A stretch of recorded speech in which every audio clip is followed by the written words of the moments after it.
Toute la semaine, dans Actu Musique, vous découvrez un jeune chanteur Anto, artiste-interprète. Il avait gagné le tremplin Bayonne Live 2014.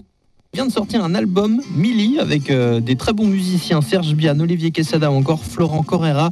Et on va parler de la pochette de son album, lui, dans une rue passante. Ça, c'est sur la place des 4 cantons. Le photographe s'appelle Pierre Dallard, c'est un photographe d'ici, de Bayonne. En fait, moi, j'ai un petit peu de mal à être seul sur une pochette. Je trouvais qu'il y avait un côté un peu égocentrique qui me dérangeait un peu. Donc je lui avais dit ce serait bien de m'intégrer dans une atmosphère, une certaine dynamique en fait. Et il m'a dit ce qui pourrait être pas mal, parce qu'il faut quand même qu'on te distingue toi, c'est une obligation. Ce serait pas mal de mettre des gens en mouvement et puis que toi tu sois figé au milieu comme ça, comme un peu un observateur de cette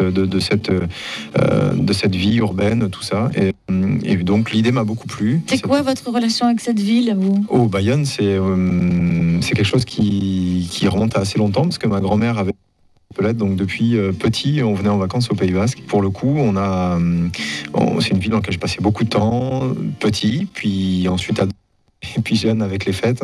C'était un rendez-vous vraiment incontournable chaque année. Et puis ensuite, c'est une ville que j'ai trouvée bien parce que je trouve qu'il y a une certaine dynamique culturelle. Voilà, on rencontre plein de gens qui sont soit photographes, soit musiciens. Et ça, c'est vraiment appréciable. Toujours le croisement, en fait. Ouais, complètement. Voilà, il y a de vrais échanges qui se font. Moi, quand je suis arrivé ici, je restais beaucoup à Bayonne parce que je me rendais compte qu'il y a beaucoup de gens qui se mélangent, qui se croisent. Et puis après, il y a une vraie ouverture de par la proximité de l'Espagne, de la mer. Voilà, synonyme un peu de liberté. Tout ça, c'est chouette. Et puis il y a Bordeaux.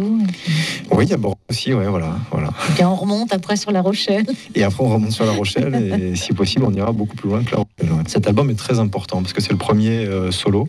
Alors quand je dis solo, oui, je suis accompagné par Florent Correra, Olivier Quesada et Serge Bian, mais c'est quelque chose que j'avais imaginé au début tout seul et je m'étais toujours dit il faut que j'arrive à faire quelque chose qui me corresponde. J'avais des vraies influences que j'écoute des années, des gens comme Jero, comme James Morrison, Paolo Nutini, Yodelis, des gens comme ça, Charlie Winston, et puis vraiment envie de développer ce côté-là. Et donc cet album est un peu le fruit de toute cette réflexion depuis des années. Cet album, d'ailleurs, il a une importance aussi parce que de la recette sera reversée à une association qui s'appelle Enfants et Santé. Ça, c'est quelque chose aussi qui me tenait très à cœur parce que j'ai toujours voulu dissocier le côté argent du côté musical et artistique. Donc je me suis dit qu'il fallait que je trouve quelque chose qui me tienne à cœur, les recettes, une partie des recettes de la vente de l'album. J'ai découvert, de par sa présidente, Madame Nguyen, une association qui se bat pour la recherche, pour le cancer pour les enfants, qui s'appelle Enfants et Santé, qui est vraiment une super association, qui est la plus grosse association française, qui a débloqué des millions d'euros pour la recherche.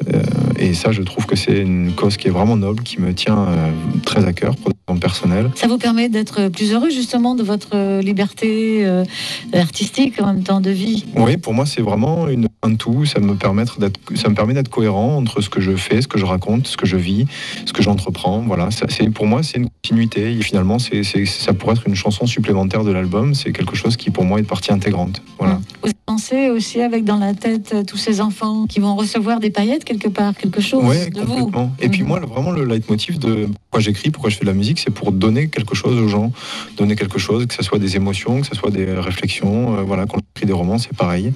Et du coup, être utile en même temps. Voilà, c'est ça, être utile dans la réflexion, dans même parfois juste le divertissement. Et du coup, voilà, je me disais qu'il fallait que je puisse, de par ce biais, être utile d'une autre manière. Et cette association est tombée à point nommé. Puis... You Hear Me. Oui.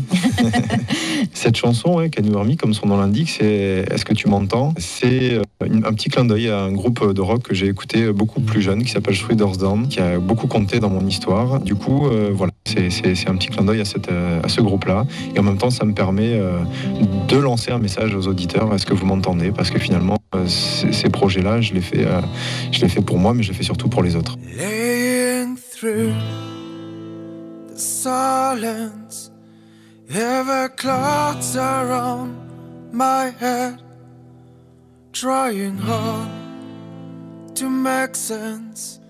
I feel like insomniac in my bed. Can you hear? Can you hear me? Can you hear?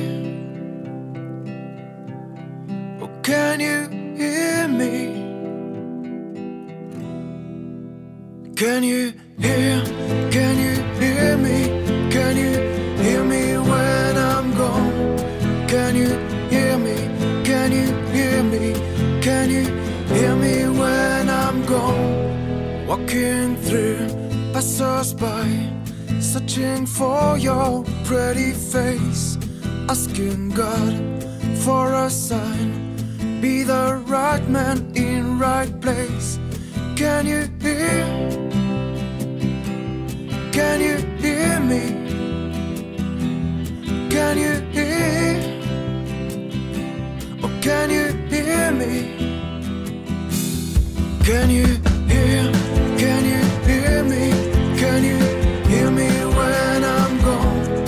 Can you hear me? Can you hear me?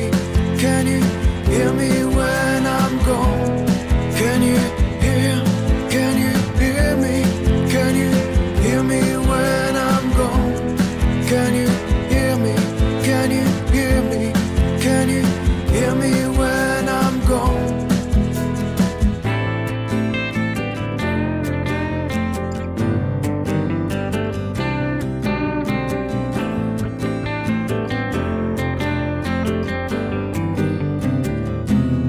Can you